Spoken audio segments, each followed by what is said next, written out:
इस प्रकार की घटनाएं दोहराई नहीं जाएंगी। तर राम मंदिर दानचोरी प्रकरणाचा उल्लेख करत खासदार संजय राऊतांनी नाशिकमध्ये होणाऱ्या कुंभमेळ्याच्या कामामध्ये भ्रष्टाचार होत असल्याचा आरोप केलाय।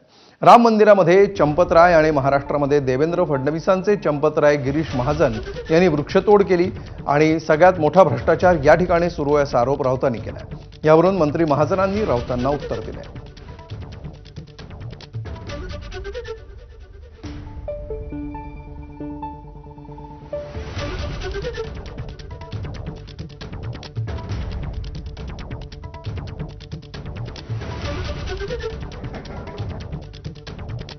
देवेंद्र फडणवीस यांचे चंपतराय गिरीश महाजन यांनी ती जंगलतोड करायला लावली, वृक्षतोड केली।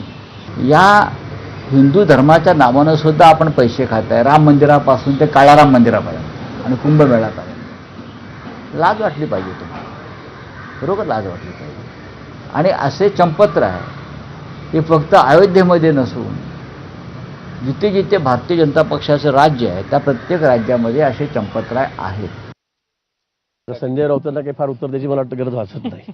त्यांच्या जिभेला बिचाराची हाड नाही आहे, तर काहीतरी चूक झालेली आहे, प्रोडक्शन फॉल्ट आहे, तो मॅन्युफॅक्चरिंग फॉल्ट आहे, त्याच्यामुळे तर मी काय बोलणार त्यांना। गुजरातचे सगळे कॉन्ट्रॅक्टर आहेत, त्यामुळे नाशिकची वाट लागते असं देखील ते म्हणतात। आता कोणते गुजरातचे तुम्हाला कॉन्ट्रॅक्टर दिसले तुम्ही मला सांगा, तुम्ही मला सांगा आता शोधून इथे कोणते गुजरातचे कॉन्ट्रॅक्टर आलेले आहेत। काहीतरी बोलायचं, स्वतः काही बंब पडायचे नाही, आपल्या मागे आता कोणी राहिलेलं नाही।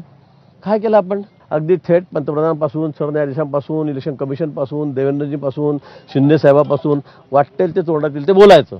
हा एकच गुण नर्मदा यांचा राहिलेला आहे आता सध्या, आणि त्यामुळे त्यांची ही दशा झालेली आहे। आता यापुढे तर हम दो और हमारा एक।